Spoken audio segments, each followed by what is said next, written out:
करती हूँ कि आप सब अपने जगह जहाँ पर भी आप हो वहाँ पर सही होंगे। तो मैं एक बार फिर से प्रस्तुत हुई हूँ आपके समक्ष एक नए विषय को लेकर। तो आज हम पत्र के बारे में पढ़ने जा रहे हैं। तो आज का हमारा जो मुख्य विषय है वो है पत्र लेखन। पत्र को शुरू करने से पहले मैं आपसे कुछ पूछना चाहूंगी। जैसे मैंने यहाँ पे लिखा भी है, सोचो और बताओ, सोचिए और बताइएगा। अभी हमने इससे पहले जो हमने पढ़ा था वो पढ़ा था पायल को पत्र। तो मैंने आपको बताया था पायल को पत्र। पायल को पत्र किस विधा में लिखा गया है? जल्दी सोचिए और कमेंट बॉक्स में कमेंट करके मुझे जरूर बताइएगा। तो पायल को जो पत्र जो लिखा गया है वो पत्र विधा में लिखा गया है। अब हम आगे सोचते हैं कि जो वो पत्र लिखा गया था वो कैसा था, वो किसको लिखा गया था, ये भी आपको पता है किसको लिखा गया था। अभिनव ने अपनी दोस्त पायल को लिखा था। तो अब आप मुझे ये बताइए कि ये कौन सा पत्र है, औपचारिक या अनौपचारिक? जल्दी मुझे बताइएगा, कमेंट बॉक्स में लिखिएगा कि औपचारिक पत्र था या अनौपचारिक। तो आज हम यही पढ़ने वाले हैं कि पत्र कौन से होते हैं, कैसे होते हैं, किसको लिखे जाते हैं। इससे आपको थोड़ा सा अंदाजा लग गया होगा कि हमने सोचा और मुझे आपने बताया भी। तो चलते हैं हम अपने आज के विषय की ओर। तो देखिए, पत्र लेखन क्या होता है? जब हम अपनी बातों को दूसरे तक पहुंचाते हैं, जो हमारे पास नहीं है उस तक हमें अपनी बातों को पहुंचाने या कोई सूचना देनी है, तो हम किसका प्रयोग करते हैं? पत्र का प्रयोग करते हैं। ठीक है, जैसे कि अब तो हमारे पास बहुत सारे माध्यम है, जैसे व्हाट्सएप है, ईमेल है, जीमेल है, बहुत सारी चीजें हैं। लेकिन जब हमारे पास ये नहीं थे तो तब हम पत्रों का प्रयोग करते थे। पत्र, अब आपको पता चला कि पत्रों का प्रयोग क्यों किया जाता है। अब पत्रों के प्रकार, तो यहाँ पर हमारे बैठे हुए हैं एक डाकिया बाबू, जिन्होंने अपने दोनों हाथों में क्या लिए हुए हैं? 2 पत्र लिए हुए हैं। तो इसके अनुसार पत्र कितने प्रकार के होते हैं ये हमें बताएंगे डाकिया जी। तो कितने प्रकार के होते हैं? 2 प्रकार के होते हैं, अनौपचारिक पत्र तथा औपचारिक पत्र। तो कितने प्रकार के हो गए बेटा?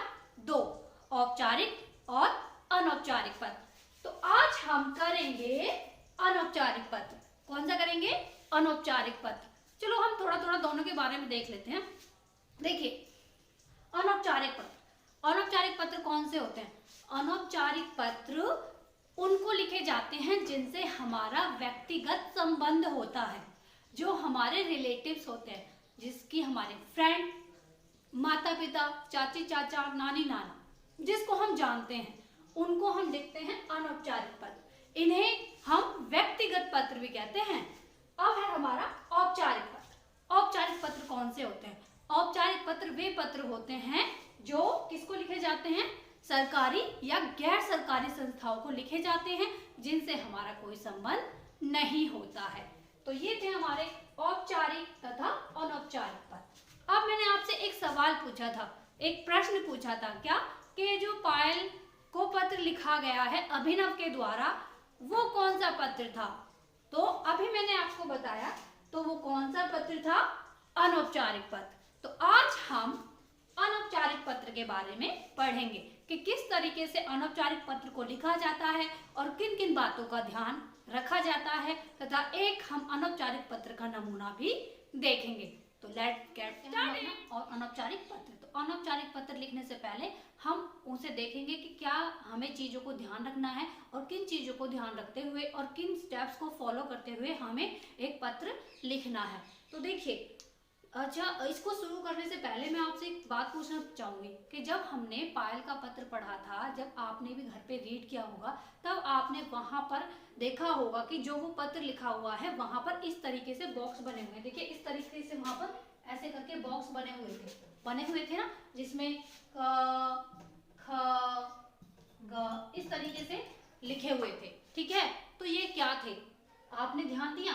नहीं दिया। मैं बताती हूँ वो क्या थे। ये थे बेटा स्टेप, ये थे हमारे क्या भाग, क भाग, ख भाग, घ भाग। इसका मतलब ये था कि क भाग के बाद हमें ख भाग लिखना पड़ेगा। अगर हम इसको स्किप कर देंगे और ग लिख देंगे तो हमारा क्या होगा? हमारा जो पत्र है वो क्या हो जाएगा? गलत हो जाएगा। तो वही चीजों को मैंने यहाँ पर ध्यान रखने योग्य बातें बनाया है कि जब हम इनको स्टेप बाय स्टेप जब हम अपने पत्र को लिखेंगे तो हमारा एक पत्र बनकर तैयार होगा, और वो कौन सा होगा? वो होगा हमारा अनौपचारिक पत्र। तो यहाँ पर हम अनौपचारिक पत्र की पहले डेफिनेशन देख लेते हैं, एक बार परिभाषा देख लेते हैं। तो क्या है?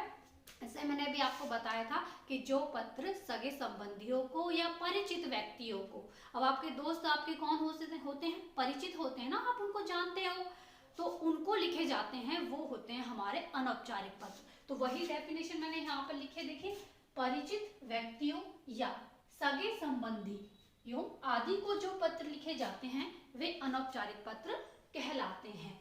यहाँ तक आपको क्लियर हो गया होगा। अब बात करते हैं ध्यान रखने योग्य बातें, अर्थात जब हम अनौपचारिक पत्र लिखेंगे तो कुछ बातों का हम ध्यान रखेंगे। अब यही बातें हैं आपकी क्या, पत्र के चरण, मतलब कि इन्हीं स्टेप्स को फॉलो करते हुए हम एक अनौपचारिक पत्र लिखेंगे। तो देखिए पहला क्या है, पता व दिनांक, ठीक है। तो पहले हमें क्या लिखना है, पता लिखना है, उसके बाद हमें डेट डालनी है, दिनांक लिखना है। लेकिन पता किसका आता है अनौपचारिक पत्र में, अनौपचारिक पत्र में हमेशा लिखने वाले का पता आता है, अर्थात जब हम अनौपचारिक पत्र लिख रहे होते हैं, जो उस पत्र को लिख रहा है उसका पता सबसे पहले आता है। लेकिन औपचारिक पत्र में, याद रखिएगा बेटा, औपचारिक पत्र में जिसको आप पत्र लिखते हो उसका पता पहले आता है। जैसे आप छुट्टी के लिए पत्र लिखते हो ना, एप्लीकेशन लिखते हो छुट्टी के लिए, तो वहां पे सबसे पहले क्या डालते हो, सेवा में आदरणीय मुख्य अध्यापक जी डालते हो ना, तो वो आपका खुद का पता नहीं हो किसका है, जिसको आप लिख रहे हो। तो लेकिन अनौपचारिक पत्र में किसका आता है, अनौपचारिक पत्र में जो लिख रहा है, जैसे कि मैंने आपको पायल के पत्र में बताया था कि वहां पर जब अनुभव पत्र लिखता है तो वो ऊपर जो पता था वो पायल का नहीं था बल्कि किसका था, अनुभव का था। तो इसलिए जब हम अनौपचारिक पत्र लिखेंगे तो सबसे ऊपर किसका पता लिखेंगे, अपना खुद का पता लिखेंगे जब हम लिख रहे हैं, ठीक है। लिखने वाला, अब लिखने वाला कौन है, मान लीजिए आप पत्र लिख रहे हो तो लिखने वाले कौन हो, आप हो, तो आप अपना पत्र अपना पता वहां पर लिखोगे, ठीक है। अगला हमारा स्टेप क्या है, पत्र पाने वाले के लिए संबोधन शब्द का प्रयोग। अब देखिए जिसको आप पत्र लिख रहे हो वो कौन है, ठीक है। मान लीजिए या आपके पापा हो सकते हैं, मम्मी हो सकती हैं, भैया हो सकता है, या आपके दोस्त हो सकते हैं, या आपका छोटा भाई हो सकता है, यही हो सकते हैं ना। तो अब देखिए सबके लिए संबोधन शब्द बेटा अलग अलग होता है, तो हमने यहाँ पर दो भागों में बांट दिया, देखिए बड़ों के लिए और छोटों के लिए। अब देखिए बड़ों के लिए जिन संबोधन शब्दों का प्रयोग किया जाता है, ध्यान रखिएगा बेटा, छोटों के लिए अलग संबोधन शब्दों का प्रयोग किया जाता है और बड़ों के लिए अलग संबोधन शब्द का प्रयोग किया जाता है। तो बड़ों के लिए हमेशा क्या किया जाता है, आदरणीय, पूजनीय या पूज्य, जैसे कि पूज्य पापा जी, पूजनीय पापा जी, आदरणीय पापा जी। क्या आप अपने पापा जी को प्रिय लिख सकते हो, नहीं, प्रिय हम केवल अपने बराबर वालों को या आपसे अपने से छोटे को ही हम लिख सकते हैं। तो इसलिए यहाँ पर छोटों के लिए देखिए मैंने क्या लिखा है, प्रिय, चिरंजीव, आयुष्मान या प्रियवर या बंधुवर, ये सारे शब्दों का प्रयोग हम किसके लिए करते हैं, छोटों के लिए। तो ध्यान रखिएगा जब आप पत्र अपने पापा जी को लिखोगे, अपने फादर को लिखोगे, तो वहां पर आप आदरणीय लगाओगे, पूज्य या पूजनीय लगाओगे। अगर पत्र आप अपने दोस्त को लिख रहे हो या अपने छोटे भाई को लिख रहे हो तो वहां पर आप क्या लगाओगे, प्रिय, चिरंजीव या आयुष्मान, ठीक है। तो ये था हमारा सेकंड स्टेप के सबसे पहले हमने क्या लिखा, अपना पता और जिस डेट को हम वो पत्र लिख रहे हैं वो डेट। फिर है हमने क्या जिसके लिए हम पत्र लिख रहे हैं उसके लिए संबोधन शब्द, वो हमने यहाँ पर किए कि बड़ों के लिए अलग होते हैं और छोटों के लिए अलग होते हैं। अब तीसरा चरण क्या आता है, तीसरे चरण में आता है पत्र की विषय वस्तु। अब देखिए पत्र की विषय वस्तु क्या होती है बेटा, देखिए बेटा विषय वस्तु क्या होती है, विषय वस्तु होती है कि जिस विषय पर हम पत्र लिखने जा रहे हैं वो होती है विषय वस्तु।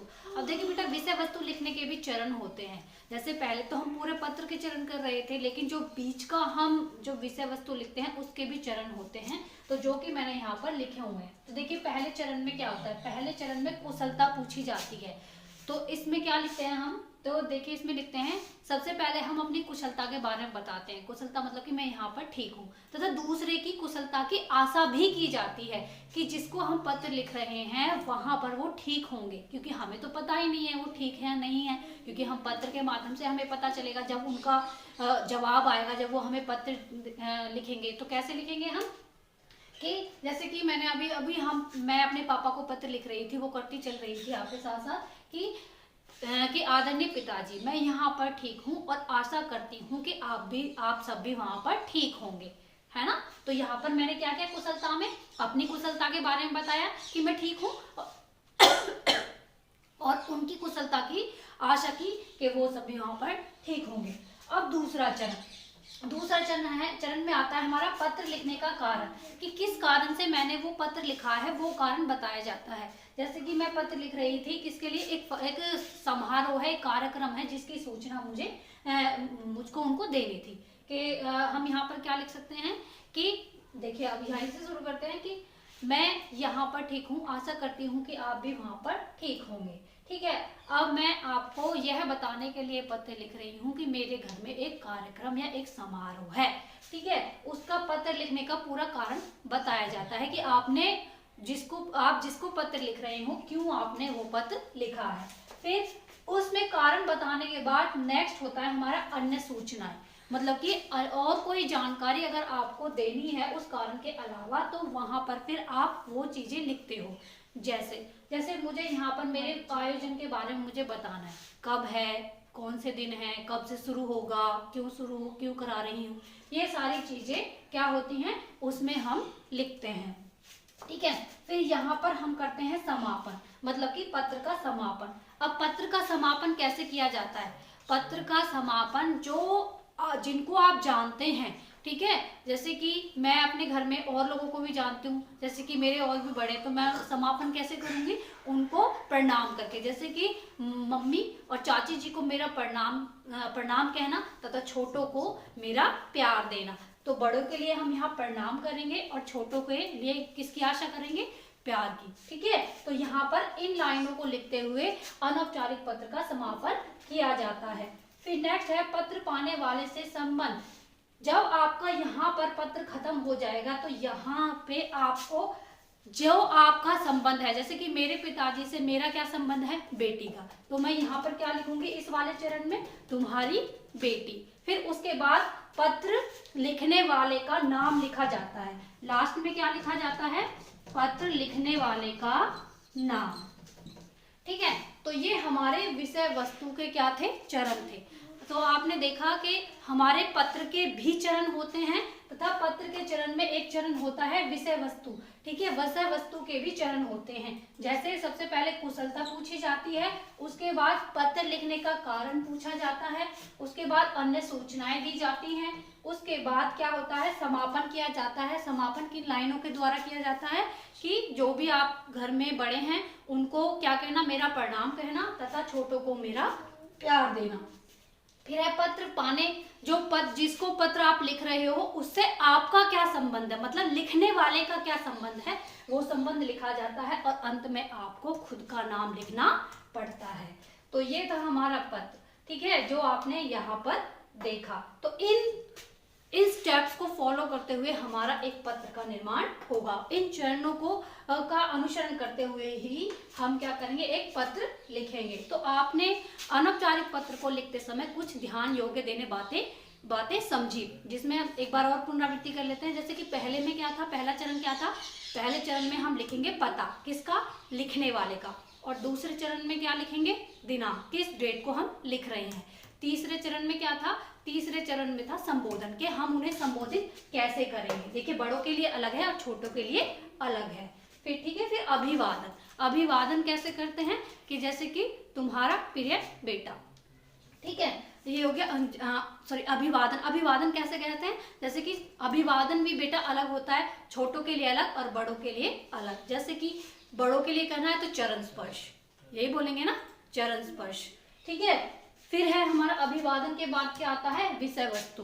फिर मैंने बताया आपको विषय वस्तु के भी चरण होते हैं। जैसे सबसे पहले कुशलता पूछी जाती है, अपनी कुशलता बताई जाती है तथा दूसरे की कुशलता की आशा की जाती है। फिर पत्र लिखने का कारण बताया जाता है, फिर अन्य सूचनाएं दी जाती हैं, फिर वहां पे समापन कर दिया जाता है। समापन किन लाइनों के द्वारा किया जाता है ये आपको पता है। फिर पत्र पाने वाले से संबंध लिखा जाता है और फिर अंत में खुद का नाम लिखा जाता है। तो इस तरीके से हमारा क्या बन जाता है, एक अनौपचारिक पत्र